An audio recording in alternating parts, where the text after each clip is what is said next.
Good morning and welcome to another episode of Unscripted and Unchained RPG Review. I am DM Bluddworth, and as you can see by the graphics, today I'm going to be responding to a Twitter exchange I had last week concerning the OSR.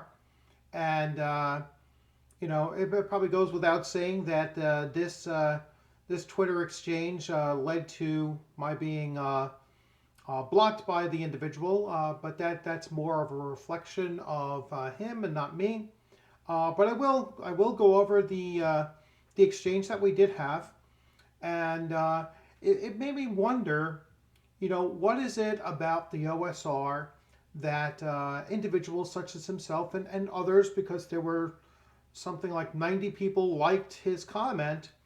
So what is it about about the OSR that they're so afraid of? And so, without further ado, I'm going to jump right into that conversation. Again, I'm going to withhold the name and the, or any of the identifiers. There was about 4 of us on this exchange, and I will identify what, the individuals as the original poster, so OP, and then there's respondent 1, which is myself, and then 2 other respondents, so 2 and 3. So let's begin with the tweet that first caught my eye. His first 4 or 5 comments were 5 tweets in a row, and then I kind of responded to them, not necessarily in order, but at some point I gave a 3-post response. So here we go. The OSR is a movement that exists mostly on Reddit at this point, and to be honest, they can have it. His second tweet was, a bunch of decent people did their best to get the shitheads out, then they got gentrified out of the space. Now the OSR belongs to pseudo corporations and the people who love them. OSR, in quotes, as a marketing label, mostly appeals to people on Reddit who think pay what you want means free, and anything that is not a hardback should be a blog post. They are only interested in giving you money if you don't need their money. Next post. And most damning of all, they don't care if the Avengers and Zacks of the world torment you. They are apolitical and want only more and more product, exactly like the other products never ending. An identity they can buy reliably from a corporation. The OSR is dead, and it walks a shambling horde towards capital. Please don't join them. So, sorry. Here was this, particularly long, 5 or 6 tweet rant, making several arguments that I think are pretty clearly wrong. And I'll start right from the beginning. The OSR movement exists mostly on Reddit. That's not even remotely true.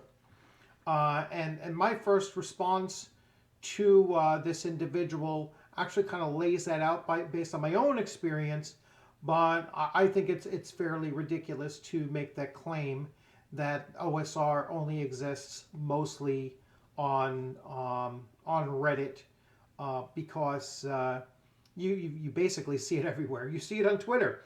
You see it in the market spaces as well, whether it be drive-through or even on Amazon and such, or Lulu and other sites where you can buy directly from small publishers. So the fact that it's supposedly on Reddit or only on Reddit is ridiculous. The second is his concept that, a bunch of decent people try to push these shitheads, his terms, out. But it was gentrified out of space and belongs to pseudo corporations of people who love them, or the people who love them. So I'm going to go through several of the OSR products that I have there, and not a single one of them is a pseudo corporation. And I think that there are only several corporations that are involved in this hobby, and they are Wizards of the Coast, Chaosium, and Paizo. And I even wonder if, Wizards of the Coast is really the only corporation, or true corporation, being a division of Hasbro, that's out there. So to say that they're all corporate entities is kind of silly, and just completely inaccurate. Next, he says, as a marketing label, pay what you want means free. I don't really know what that means. I mean, that would be assuming that the only people that buy items that are pay what you want are people associated with the OSR, and I'm sure that there are people who play 5e that when they go on drive-through and they see something that's pay what you want, they either pay what they want, or they pay the suggested amount, or maybe they do put in zero. But that's as somebody who puts things out there, and I've actually listed things as pay as you want or listed things as zero. I don't think you can actually list as zero, but you can list for something like 25 cents or something like that. Pay what you want does mean that people can get it for free. You really can't list things for zero, if I recall correctly, with drive-thrus. So again, another weird thing that he's bringing up. And they are only interested in giving money to people who don't need it. I don't know a single person who publishes under the OSR banner, or is publishing as their own game system that might not be OSR at all. And we're not corporations, and we're not publishing because we don't need the money. Some of us are publishing just because we really enjoy the hobby, and so we might not necessarily need the money. We're not looking at it as a source of income, but I can guarantee you, if somebody's giving me 50 cents for something that I published out there, I'm really happy for it. But it's not going to make or break me either. So, it's kind of a weird assertion that he's making here. Most damning of all, people don't care about the Vengers and Zacks that torment, of the world that torment you. I've never been tormented by either of the two individuals, and never had actually any contact at all with that individual. But I guess he's talking about, and their ilk, that the OSR, or the Reddit, is apolitical and want only more and more product, exactly like the other products, never ending. I think that these gaming sites and everything that are looking for expanding the notice of products out there, they should be apolitical. There's nothing wrong with being apolitical. There's nothing wrong. He's acting like there's something wrong. They just want to keep on producing product. Well, yeah, that's kind of the point. And this is why I'm saying this is a really weird take on just the way things work within, whether it's the OSR or in general on drive-through RPG. People are looking to sell product, and they want to continue to create product, and consumers want to continue finding good product out there, and they want it to be reliable, and they're not buying from corporations. He keeps on coming back to this corporate thing. The OSR is dead and walks in a shambling horde towards capital. Everyone is in the business of publishing, is in the business of publishing for some kind of capital. they want something in return. Whether it be financial something in return, it could be the enjoyment of feeling that you are part of the hobby as a developer, as a writer, or they want the accolades if they happen to do really well and they've made a product that is really successful, not just financially successful, but by word of mouth successful. And so that is their payment. So it's kind of, again, a very silly or weird take. Please don't join them. Why? Why would you not want people to join the hobby as a, as a small-time developer? Why wouldn't you support the little guy out there? So here's my responses to these, and I'll end off with a comment that immediately following he banned me from following him, so I couldn't see any of his other responses thereafter. Although I did catch one before it kind of disappeared. So my first response: the return to old school rules or systems has been a boon for the hobby. Sure, there are a bit too many, but there are a few gems in the glut. As for being mostly on Reddit, that honestly is not my experience at all. I have been on Reddit maybe once or twice in a year. And that's absolutely true. Only because of this, I actually went to Reddit to see what was going on there, and I noticed I put 2 Reddit posts up there probably 2 or more years ago. My next response: not sure how you get people out of a hobby that is completely open to everyone. All right, and this is a direct response to, we tried to kick people out, but it didn't work.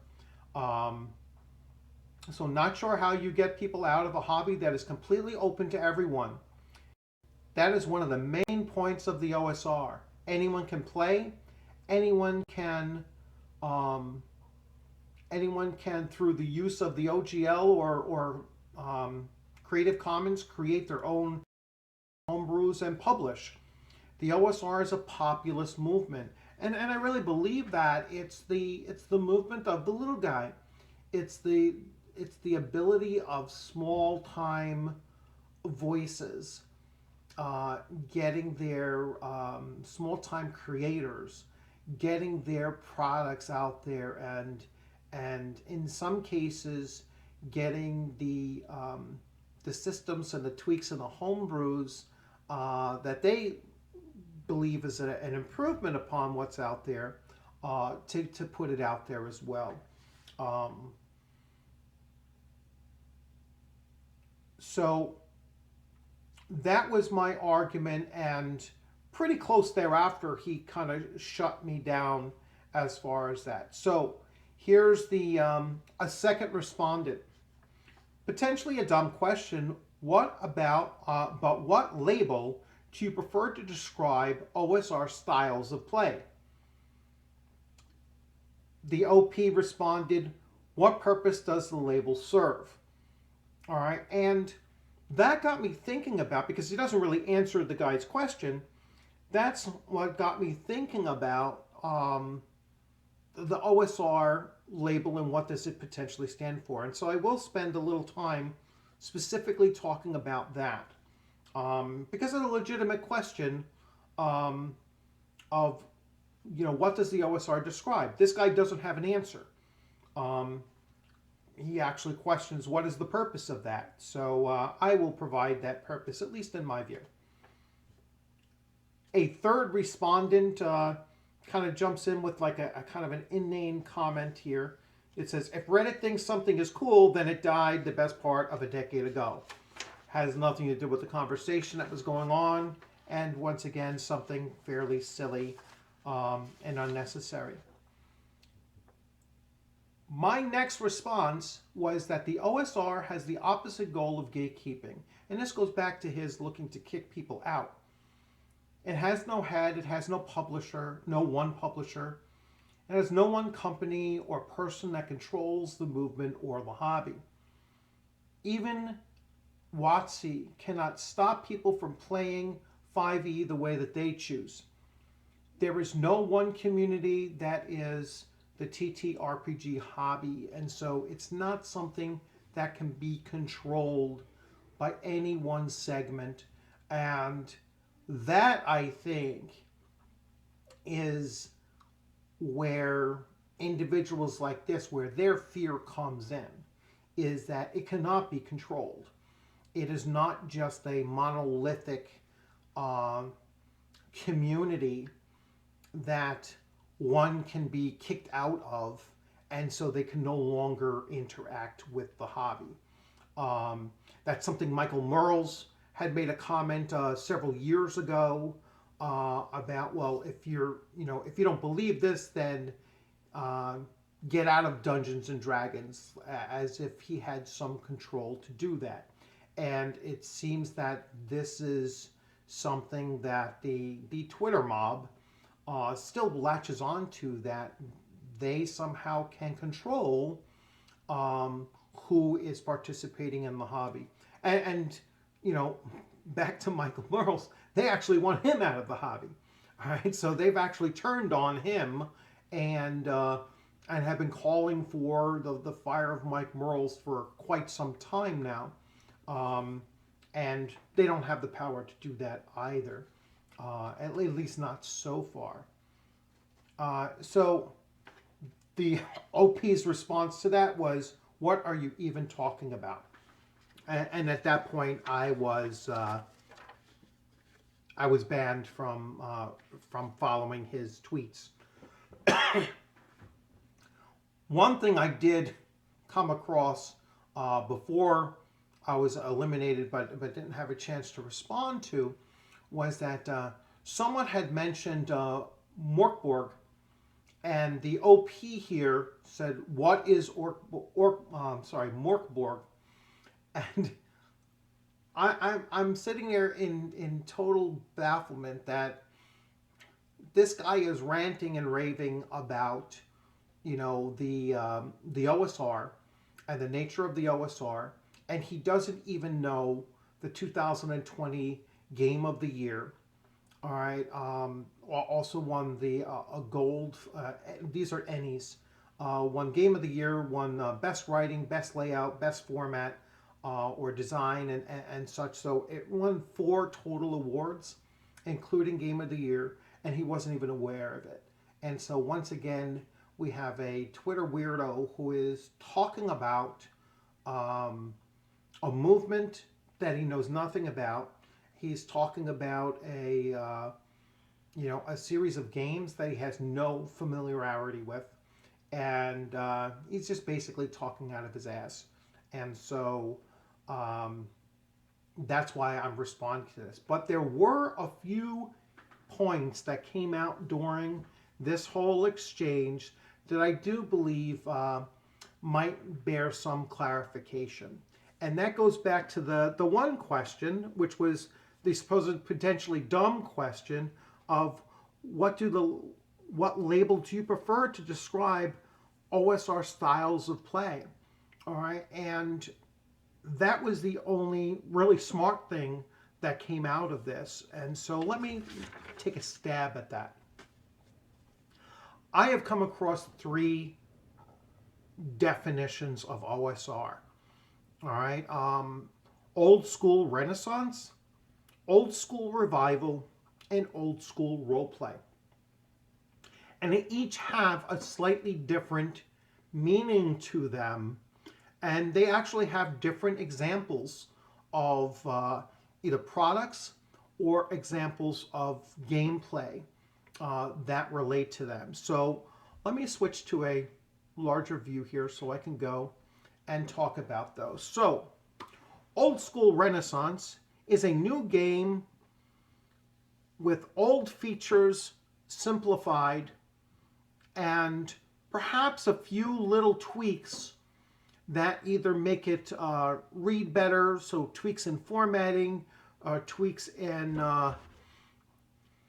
some of the game mechanics, but like 80% or more of the core game mechanic is still present. So here are some fairly popular examples of an old school Renaissance game. So we have OSRIC. OSRIC is a old school reference and index compilation of first edition Advanced Dungeons and Dragons.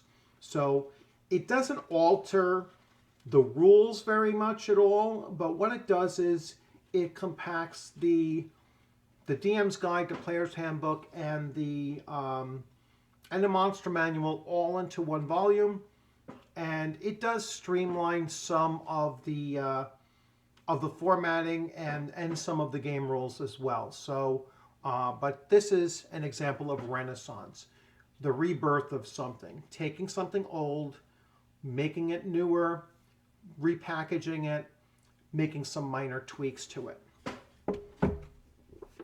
For Golden Glory, also an old school Renaissance game, makes some changes, mostly how the information is presented. So not very many rule changes. I'd still say it's about 80% AD&D second edition. So we have that there. Basic Fantasy. Basic Fantasy is primarily a D&D BX simplified or just a representation of those simplified rules. This is kind of in between a revival and a Renaissance, in that some of the rules were slightly tweaked. And so it's somewhere in between. It's still a Renaissance, but not quite revival. Lamentation of the Flame Princess. Again, simplification, new packaging, same old rules, or very close to the same old rules, with some minor tweaking. So Renaissance again. Lion and Dragon. So this is a medieval, authentic OSR role-playing. Changes the magic system and the way that magic system is done, but still keeps many of the old school rules, and therefore it is a Renaissance rather than a revival. So those are just some examples of what a Renaissance game looks like, or some of the examples of the products that are out there. Old school revival. So here's the difference. If I'm running games using this, all right, this is the core of what we're doing at the table. I'm not talking about any, not including any homebrews, but I'm talking about this is the rule book that we are using. That is revival. We are reviving using the old rule books and their supplements and such, and we're playing Advanced Dungeons and Dragons First Edition. Or we are playing Dungeons and Dragons BX. Or we are playing Dungeons and Dragons Holmes Edition. All right, and this is the oldest one that I actually own, so that's why I brought it out. But if this is the game that we are playing, and we're not altering the rules besides some very, very minor tweaks, but we are not reformatting, we're not repackaging it at all, that is a revival. A revival is going back to the old way of the old system that we are playing. All right, I almost kind of stepped on my own premise when I get to old school role playing. So revival is going back and playing the older versions of the game virtually as written, with maybe a couple of homebrews thrown in, but essentially you're using the same rule books. So old school role playing. Old school role playing is playing the games the way that that role-playing games used to be played. It's more related to the dynamic between the DM and the DM's roles and the player roles. All right, and so when you say that you're doing old school role playing, it means that the DM is the individual that is kind of setting the tone for the table, and not the other way around. It's not the players sitting down and saying, well, this is what we're looking to do and such.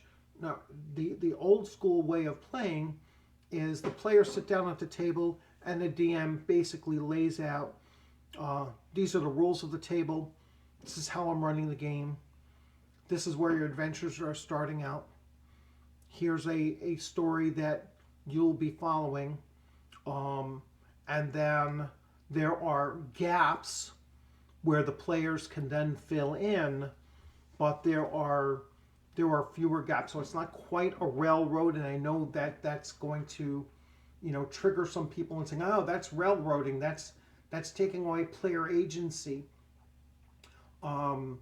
Yes, there is less player agency in old school role playing, but it doesn't completely eliminate it, as some would argue, and yes, it does put more control over what is happening at the table in the hands of the DM that is running his or her game, running his or her campaign, or even if it's a one-shot session, which were, I would argue, rarer back then than possibly today, than you see today. But people as DMs usually ran campaigns. They usually played with the same group of friends, and you played a series of adventures that were all interconnected with one another, and it was fewer one-shots than you might see in a more modern era of tabletop role-playing games. You didn't have the internet and all those things. That's why there's fewer. I think there were fewer conventions as well. So you'll see a lot less of that. Let me try to catch my breath a little bit.